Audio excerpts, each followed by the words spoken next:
Tu as bien fait d'apprendre à lire juste avant. Qu'est-ce que j'ai vu? Le bac. 5 mai 1821. Au cœur de l'Atlantique Sud, sur l'île de Sainte-Hélène, rocher battu par les vents et changé en forteresse, tandis que la journée s'achève, un homme s'éteint. Le chapeau, l'épée, le manteau sont depuis quelques semaines déjà déposés sur une chaise. Affaibli par la maladie et par l'exil, rongé par le souvenir et par l'ultime bataille, le prisonnier ne sort plus, se lève difficilement, s'exprime avec peine. Depuis plusieurs nuits, le sommeil ne vient plus, la douleur se fait chaque instant plus vive. Il a rédigé dans ses dernières forces un testament au message politique, ultime document d'une vie qui prend fin et qui s'offre tout entière à l'histoire. La légende a déjà commencé. Le mourant l'a lui-même forgé, modelé, arrangé. France, tête d'armée, les dernières paroles sont là. Puis à 17h49, c'est fini. Napoléon Bonaparte est vu. Voilà donc 200 ans que son ombre plane sur l'histoire du monde. 200 ans que son fantôme remue les âmes, agite les débats, suscite les passions. Derrière l'image, derrière les lauriers de la gloire, le bicorne noir, cette main dans le gilet et la mythique silhouette. C'est une folle complexité qui s'offre à qui veut rencontrer l'empereur. Le comprendre, le pari est hasardeux.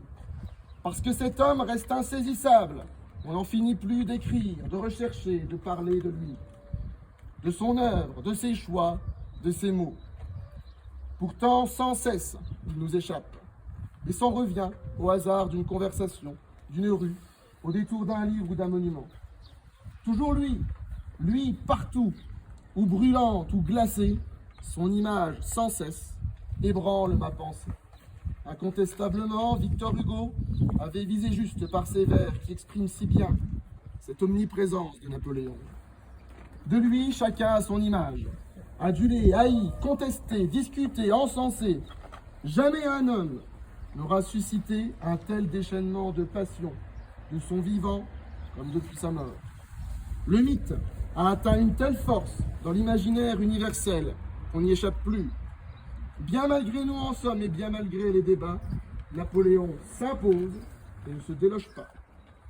Son parcours et sa personnalité n'échappent en rien aux contradictions de l'homme. Tantôt, on célèbre le conquérant, le génie militaire, pour aussitôt l'accuser d'avoir répandu la mort.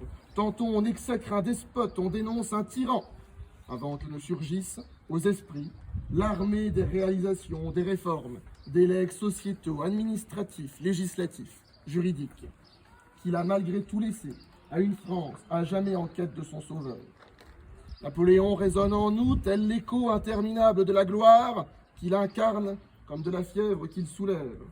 Du souvenir des pyramides à celui d'Austerlitz, de la débâcle de Waterloo à l'encre de l'exil et au souffle de la légende, il nous parle encore. On ne le trouvera pas dans les récits épiques de tant de victoires, ni dans le tourbillon de l'œuvre politique, ni même dans la solitude de la défaite et de la mort. Entré dans le tumulte des siècles, défiant le temps, gouvernant à l'histoire, Napoléon n'appartient à personne.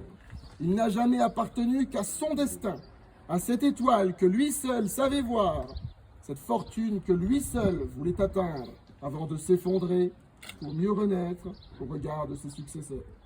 En surpassant César et Alexandre, il savait qu'il touchait à l'infini, comme il s'exposait aux affres des peuples et aux certitudes aveugles des détracteurs vaniteux. Il ne fut pas un dieu, encore moins une figure exemplaire et exempte de reproches. Il fut un homme, comme tant d'autres, mais qui possédait cette rare faculté à parler en tête-à-tête avec ses destinées. En cela, il est parmi ces géants de l'histoire qui ont su demeurer immortels parce qu'ils furent, dans l'adversité, les plus grands. Mais, se laissant emporter par le rêve, grisé par les triomphes, c'est pourtant cette même destinée qui décide de sa chute. En cela aussi, Napoléon fascine et nous surpasse. Arrivé à l'acmé de la puissance, l'éclair de l'épopée frappe son propre héros. Et partant, et parce qu'il fut cet homme-là, précisément parce qu'il survole toute imagination, ne pouvons nous permettre nulle sentence. 200 ans après la disparition de Napoléon, aux confins d'une aventure aussi personnelle que collective, nous ne sommes rien des spectateurs.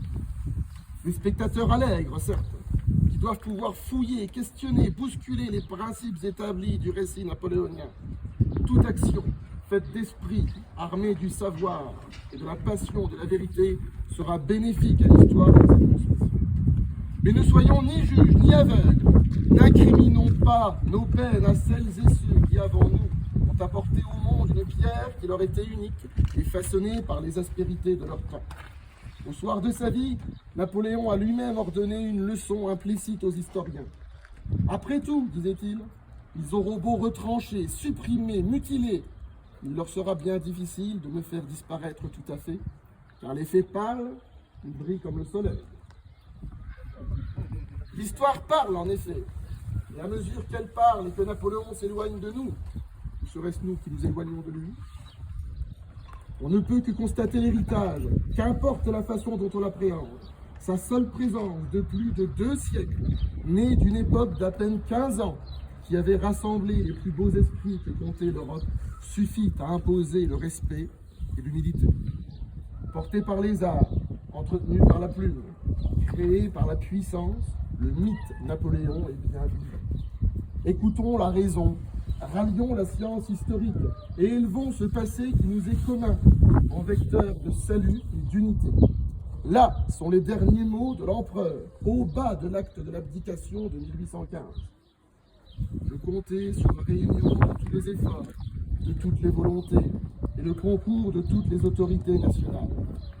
Unissez-vous tous pour le salut public et pour rester une nation indépendante.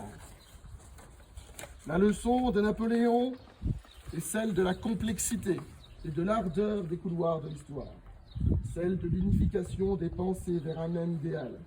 La France, dans sa profondeur et sa postérité. Bonaparte nous le dit, de Clovis au comité de salut public. J'assume tout. À l'heure de cette commémoration d'un homme, c'est au fond la France qui s'élève, ses rêves et ses tourments, d'un seul et même peuple. Le tombeau de l'empereur rassemble toutes les Frances qui se sont affrontées, parce que chacun y trouvera son compte, en se donnant la peine de dépasser les évidences pour voir naître les sincérités. Devant les mouvements que Napoléon soulève encore aujourd'hui, c'est une fois de plus le mot de Chateaubriand qui offre la justice de la fin. Vivant, il a manqué le monde, mort, il le possède.